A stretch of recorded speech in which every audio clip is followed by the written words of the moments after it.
Totoo yan, Si di ba? Senator Erwin Ang Tulfo hirap. nasa ating Ngayon lang linya. nasadlak sa ganyang klase ng krisis ang Nalilito, Senado. nalilito ang taong bayan. Oo. Senator, magandang umaga. Si Joel, si Weng po ito. Good morning po.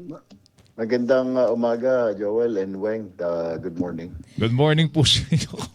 Hindi kayo sinipot kagabi. Pinatayan kayo ng aircon, Wi-Fi. pinatayan kayo ng wifi. Hanggang ano oras ba kayo naghintay kagabi, Senador? Hanggang 9 o'clock po, umakyat po muna kami doon sa office po ni Senator Mig Subiri. Pero doon sa session hall ho, hanggang 7 po kami. Nakaantay po sa kanila hanggang sa... pero ang sabi po naman ng Senate Secretary, nagkuan lang daw, nag-trip lang yung aircon, pero medyo matagal-tagal ho yung pagtitrip ng aircon at saka wifi. Karaniwan po ba Sabay nagtitrip pa po yun? Madalas ba nangyayari yan? Oo, karaniwan nangyayari, Senator. Hindi po, simula po nang umupo ako dyan, ngayon lang po nag-trip yung aircon at saka wifi. Sa tingin niyo po sinadya yun? Siguro po, pero yun, nasabi ho nila ng maintenance daw na nag-trip. So hindi namin inimbestigahan po, yung pati ba naman yun, inimbestigahan po namin. Ang dami na ho kailangan imbestigahan, ang dami ho problema. Uunahin po namin yun. Meron po bang nagpasabi sa inyo, Senator, na walang magaganap na sesyon, hindi darating ang majority for whatever reason? Meron pong pasabi sa minority? Wala nga po dahil violation na nga po ng rules po yun Ewan ko, dapat to, tumimbre muna sila na hindi kami darating. Or na lahat po sila, ay hindi sila papasok. Labag din ho sa rules namin yon. Wala lang pong pasok kapag meron pong force majeure, may bagyo, may kalamidad. Wala naman pong kalamidad. Yung kanilang pag-boycott po kahapon, malinaw pa sa sikat ng araw, in support po or ika nga, in defiance doon sa paghuli kay Senador Jinggoy. Sinusuportahan po nila yung mama, kaya galit po sila, ay nilang pumasok. Kaya po nasabi din independence po ng Senate. Hindi ko maintindihan, hindi namin maintindihan ano po talaga tinutukoy nila na didiktahan po ng Malacanang ang Senado. Paano naman ho didiktahan ng Malacanang ang Senado? Kaya nga gusto namin sana pumunta sila kahapon doon, mag-discussion kami, paano nila nasabi na dinidiktahan ng Senado. Kasi kung the mere na they were just basing doon sa sinasabi nung ilan na sa amin na kinukumbinsi na lumipat sa minority, ay pinangakuan na wala na kayong kaso. Hindi ko ho alam. Kami naman ho, may mga kumakausap sa kanila sa grupo namin. Normal ho yun sa mga kudita, na pag may kasama ka na lumipat sa kabila, kausapin mo pabalik dito. Pero yung pangakuan mo na mabubura yung kaso mo, hindi naman ho namin siguro kaya. Hindi kaya ng mga senador ho yun dahil independent din naman pong ombudsman sa amin. Hindi naman po under sa legislative yung ombudsman or Sandigan Bayan. Nabanggit yun na rin po si Senador Estrada. Kahapon, sabi ho niya, syempre tinatatwa po niya at tinatanggi yung mga aligasyon laban po sa kanya dito po sa kasong plunder na kanyang kinakaharap ngayon. At ang motibo daw po nito, dahil siya'y tumanggi na kung ilang beses na raw po siyang inalok na talikuran, Weng, ang kanyang paninindigan para sa pagkakaroon daw ng isang independent majority dyan sa Senado at lumipat sa minority bloc. Meron ba kayo alam na impormasyon tungkol po dito sa alegasyong ito na merong nag-alok daw kay Senator Jinggoy na lumipat po sa inyo? O sa minority? Alam ko, may mga kasamahan po kami na kinakausap po siya. Normal po yun, Joel at Weng. Pero yung pangakuan ka na absuelto, makikinig ho ba sa amin si Ombudsman Bohing Rimulya? Alam naman ho natin ang galawan ni Ombudsman Rimulya, hindi naman nakikinig ho yan, independent ho yan. So, hindi ko alam, kausap nila ba ang palasyo? Nakausap niya ba ang Pangulo? Dapat sabihin ho niya, sabi niya in due time, sasabihin niya raw. So inaantay po namin. Sino ba yung kumausap sa kanya na pinangakuan siya na absuelto ka na sa kaso? Kasi kung kami ho, sa grupo namin, wala kaming kapangyarihan, absuelto siya dahil sa ombudsman yan. Unless kung ang kakausap niya ay si Ombudsman Rimulya o ang Sandigan Bayan, iba ho yun. Hindi ho sa amin yung gagaling yun. Or kausap niya yung palasyo, wala naman ho siguro. Dapat sabihin niya kung sino yung kausap niya at nangako sa kanya. Senador, kung kayo po yung tatanungin, paano po mareresolve ang sitwasyon ngayon sa Senado? Kasi sa ngayon, 11-11 equal kayo. na kayo sa numero and as it is, wala pang minorya ang mga komite, hindi pa makakapag-function, parang walang matatrabaho ang Senado hanggat hindi po kayo nagkakasundo na mag-agree to disagree and work together para po doon sa lahat ng mga legislative measures na pending po sa inyong harapan. Just like you, Weng and Joel, dismayado din ho tayo. I mean, ako mismo. Kasi 3 weeks na ho silang dyan sa posisyon na yan. Si SP Cayetano, SP for 3 weeks. 7 actually, to be exact. 7 pang 8 session day na po, days ngayon. Yung araw na ito.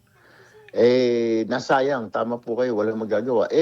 Sila naman ho yun. Kami ho, papasok kami. Ang huling usapan namin kagabi nila, Minority Leader Soto, papasok ko kami mamaya, hintayin namin sa kanila. Pero hindi ko kami makakakilos dahil wala po kaming quorum. Di po ba? So, I guess yung bola po nasa kanila. Sila po yung dapat managot sa taong bayan kasi kami, we will keep on reporting for work every day until magsinidi sa Wednesday. Tapos kung hindi sila sisipot, parang doon po sa mensahe po ni SP Cayetano, parang yun doon po patutungunan, hindi na sila papasok eh. Ang tanong ho dyan, kahiya-hiya naman ho, pinapasweldohan kami pagkatapos hindi papasok. Pero kung sakali, Senador Tulfo, handa po ba ang minority na makipag-usap sa majority para tapusin yung impasse na ito? Pinakausap naman po, willing naman ho kami. Pag-usapan po natin dito sa floor. Kaya nga po, we're inviting them and we would like to invite them again.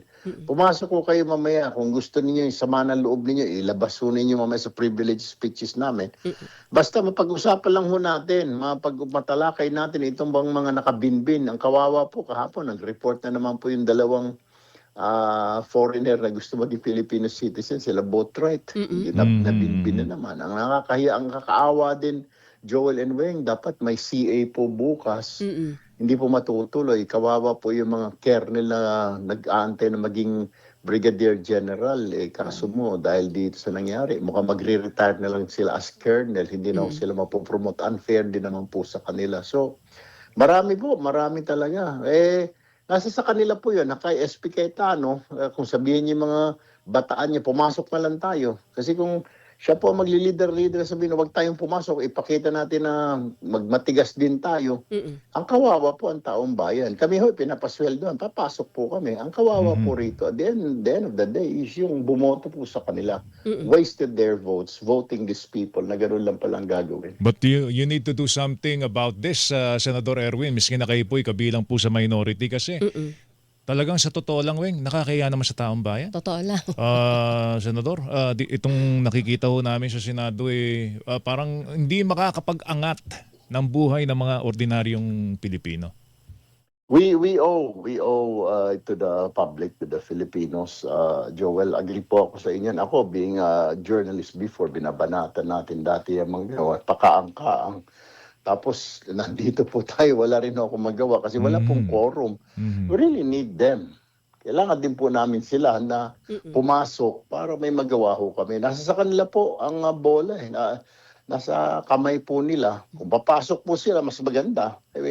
Magalit na sila hanggang gusto nila. Basta pumasok lang ho sila dahil kawawa po yung mga tao. Dahil binoto sila para gumawa ng mga batas, resolve itong problema ng bayan. Kung hindi po sila papasok, paano na lang po yun? Anong pwedeng gawin kung hindi pa rin sila pumasok, Senator Tulfo? Yan po pag-uusapan na may caucus po kami mamayang lunchtime muli sa Senate ng minority ko anong maganda. Kung kailangan namin kumonsulta siguro, we have to go to the courts. We will do that po siguro. I don't know ano pong plan ng... kasi kahapon po pinag-usapan lang namin parang medyo nagulat. Senator? Para silang mga aso pusa na biglang lumayas na lang. Magkokokos kayo sa ganun, Senado. Biglang nag-boycott. Ang minority magkokokos. Baka, tingnan niyo muna kung may kuryente. Baka So may wifi. Baka wala kayong wifi. Wala kayong pang-research. Meron naman po, meron. siguro. Wag naman ho, araw-araw na wala na tayong kuryente, kahapon lang. So, Sir, bakit po ang minority wala pang mga members sa committees? hindi nga po nila hiningi eh. Paano po yun? Pero may list na po kayo ng members para sa each committees na ire-recommend. Nagre-ready na nga po kami. Ang problema nga, wala. Tapos ginawa-gawa dapat isasubmit po ng minority leader. Oo. Yung nga po yung problema, sa Thursday, meron daw subcommittee ang Blue Ribbon para Opo. mag-imbestiga. Mm-mm. Tinignan ho namin yung mga member. Lahat po kami, nilagay po mga pangalan namin. Dapat ang mamamili po dyan, ang minority leader po namin kung sino po. Mm-mm. Lahat ho, ako, sinama doon, si Ping Lacson, sinama ho, lahat ho kami na sa minority, sinama ho yata lahat doon. Dapat po kami mamimili, di po ba? Hindi yung sila mamimili. Pangalawa, hindi pa nga nagkukuan yung nagko-convene or nag-umpisa yung mother committee na yung Blue Ribbon. Mm-mm. Tapos sa subcommittee mag-uumpisa na. Paano ho yun, di ba? Kailangan munang mag-umpisa yung Mother committee. yung Blue Ribbon under kay Senator Pia. Baka internal usapan nila yon, Senator. Hindi naman po pwede yun. Kailangan po may in consultation lagi po with the minority. Sila lang ho yun. Paano naman ho yun? Kailangan ba yon ay nakamanifest sa floor para for the record, official Exactly record? po. Exactly. Dapat po, di ba?